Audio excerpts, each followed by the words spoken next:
अस्सलाम वालेकुम everyone, this is Mohammad Asif Patel. हमेशा की तरह एक नया कंटेंट लेकर आया हूँ।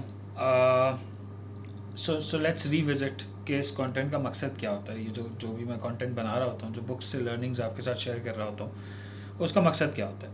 तो उसका मकसद ये होता है कि मैंने हमेशा से ये कोशिश की है कि मैं अपने व्यूअर्स को, अपने स्टूडेंट्स को, अपने सुनने वालों को, अपने देखने वालों को ये इस बात पे अर्ज करूँ कि वो खुद अपने आप को कैसे इम्प्रूव कर सकते हैं। See, none of us have the gift of prophecy कि हम जो है ना वो लोगों को उठाकर ठीक करना शुरू कर देंगे, बट हम अपने आप को कैसे बेहतर कर सकते हैं। और जब आपके पास इस तरह के एलिमेंट्स मौजूद हैं, आपके पास किताबें मौजूद हैं, आपके पास ऐसी चीज़ें मौजूद हैं, ऐसी रिसोर्सेज मौजूद हैं कि जो कि आपको हेल्प कर सकती हैं to learn newer things, so why not. इसी तरीके से थॉमस एरिक्सन की एक किताब है सराउंडेड बाय इडियट्स। एक बहुत सिंपल अजम्पशन ये होता है कि यार मुझे तो कोई समझता ही नहीं है, किसी का माइंडसेट मुझसे मिलता नहीं है, कोई सही थॉट प्रोसेस रखता नहीं है, मेरे थॉट प्रोसेस से कोई मैच नहीं करता है।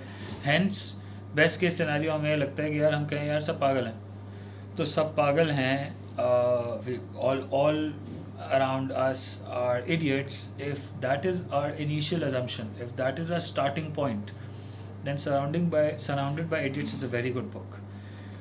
पहला लर्निंग इसका क्या है, अभी स्टार्ट करते हैं। Right, so the very first point of surrounded by idiots is कि सबसे पहले तो इस assumption को आप वाइप ऑफ कर दें that you are surrounded by idiots. Once you consider someone an idiot, ये वैसे ही है जैसे मैं अगर एक शख्स को पागल कहता हूँ तो फिर वो जितनी भी बातें कर ले मुझे सब पागलपन लगेगा और मैं उसकी बातों पे ध्यान नहीं दूंगा। It's that simple. वर्सेस अगर मैं किसी को सेंसिबल कंसिडर करता हूँ, मैं ये कंसिडर करता हूँ कि यार वो सेंसलेस बातें नहीं करेगा, तो फिर मैं क्या करूँगा, मैं हर बात पे ध्यान दूंगा, मैं हर बात को गौर से सुनूंगा, मैं हर बात को ड्यू इम्पोर्टेंस दूंगा। And that is where all of this game is involved कि हम लोगों की बातों को वैल्यू करें, लोगों के एक्शंस को वैल्यू करें, लोगों को वैल्यू करें। देखें, आदम बेजारी ये सोचना कि जी हमें तो लोगों की ज़रूरत नहीं है या हमें किसी से किसी किस्म का कांटेक्ट रखने की ज़रूरत नहीं है, ये बेकार बातें। Man is a social animal, this is a very basic need जो कि इंसान की है और वो हर इंसान को पूरी करनी है।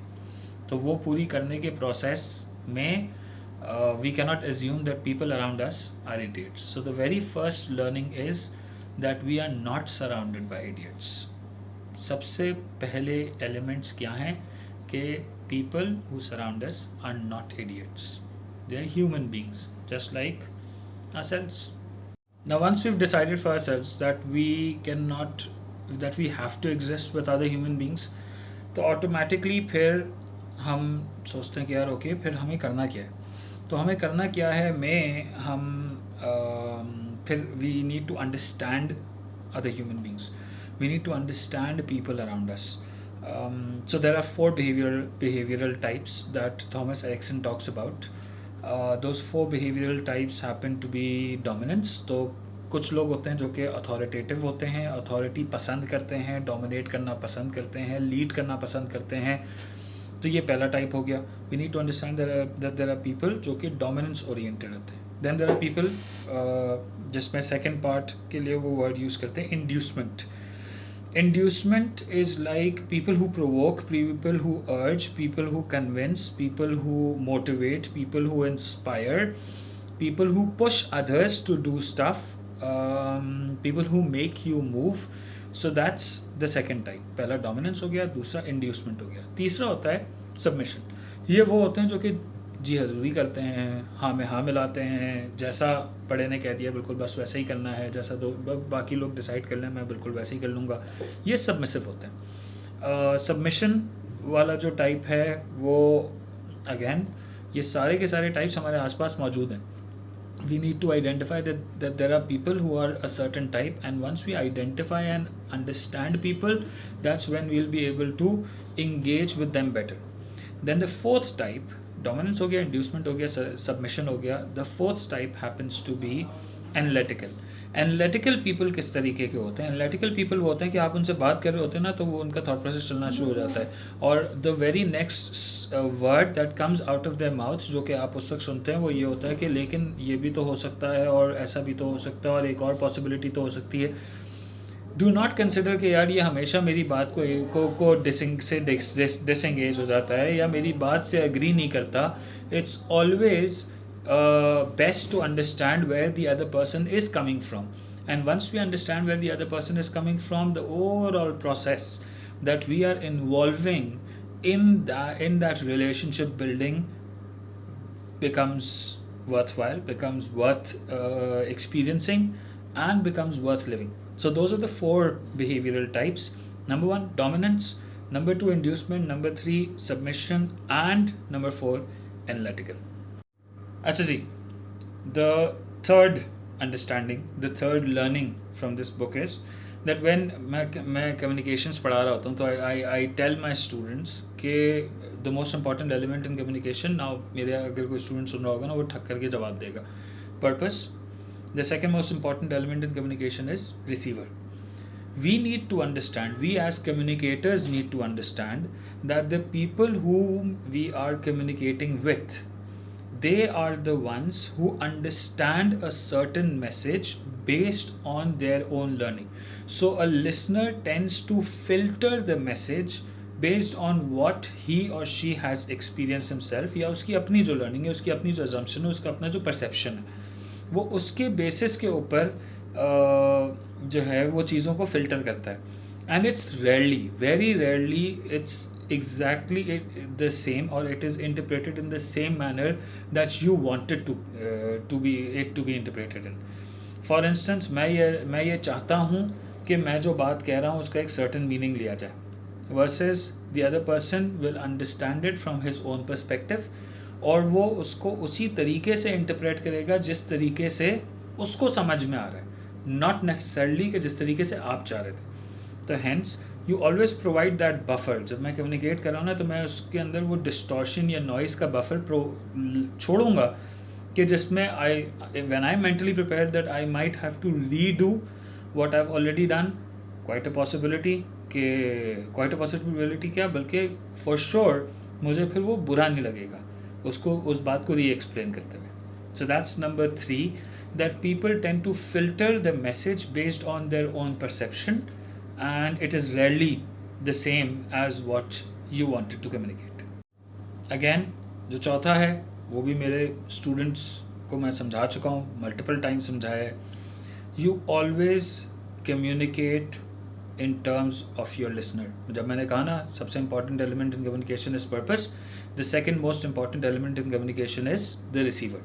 अगर मैं रिसीवर के सामने ऐसी टर्म्स यूज़ कर रहा हूँ, ऐसे वर्ड्स यूज़ कर रहा हूँ, या इट्स सिंपल, चलो लैंग्वेज पे बेस कर देते हैं कि सामने वाले को अंग्रेज़ी नहीं आती और मैं उससे अंग्रेज़ी में बात कर रहा हूँ, तो क्या इफ़ेक्टिव कम्युनिकेशन तो ये है ना कि मेरा मैसेज इफ़ेक्टिवली जैसा मैं असर चाहता था वैसा असर वो डिराइव कर ले.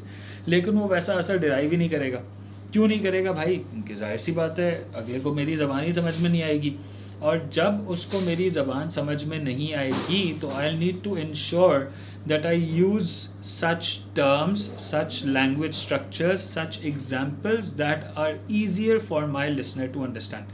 So the fourth learning from this book happens to be that you need to adapt your communication. You need to what's the right word for it? You need to adjust your message based on your listener, depending upon your listener. So your messaging has to be thoroughly dependent upon your listener. जब ऐसा होगा तभी हम उस effective communication को achieve कर सकेंगे.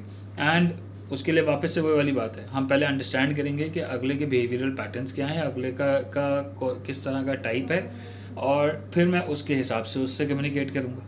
You get this? So number 4 is adapt your message based on the mindset or the requirements of the listener. 5वीं लर्निंग से पहले मैं ये कहूँगा कि जी लोग कहेंगे सर अब बस कर दें आप, मतलब हम पहले लोगों को आइडेंटिफाई करें, फिर हम उनके हिसाब से मैसेजिंग प्रिपेयर करें, फिर हम ये भी समझें कि यार ज़रूरी नहीं है कि जो मैं कहना चाहूँगा वो वैसा ही परसीव किया जाएगा, तो I will have to mentally prepare myself कि मुझे इस मैसेजिंग को रीडू करना पड़ेगा तो इतनी सारी मेहनत करें, तो भैया पांचवी लर्निंग इस चीज़ को टैप कर देती है और वो कहती है कि the only time you don't need to adapt is when either you are in a room full of people who are like you. ये बहुत रेयर केस है, क्योंकि हम जब कहते हैं ना कोई दो उंगलियां भी बराबर नहीं होती, तो बस ठीक है फिर वो भी नहीं है। और दूसरी कंडीशन भी है कि जब आपको अडेप्ट करने की ज़रूरत नहीं है, जब आप कमरे में अकेले हों, तो अकेले तो फिर सोशलाइजिंग ही एलिमिनेट हो गया। इसलिए we need to adapt our messaging based on the requirements of the listener. Why? क्योंकि उससे मुझे काम निकलवाना है भाई, मुझे उसको अपनी बात समझानी है। जब मुझे उसको अपनी बात समझानी है, बात मेरी है और मेरी बात है, तो मुझे उसको समझाने के लिए I have to go to that level, either down, either below or above. I'll have to reach out to that person in order to make sure कि मेरी मैसेजिंग इफ़ेक्टिव हो सके। 10 लर्निंग्स हैं, ये वीडियो इटसेल्फ बहुत ज़्यादा लंबी हो रही है, इसलिए हम इसको 2 पार्ट्स में करेंगे। आज पहली 5 लर्निंग्स आपको बता दी हैं, इंशाल्लाह हम बहुत जल्द कल या परसों एक और वीडियो अपलोड करूँगा जिसमें रिमेनिंग 5 लर्निंग्स होगी। अपना बहुत ख्याल रखिएगा। अस्सलाम वालेकुम।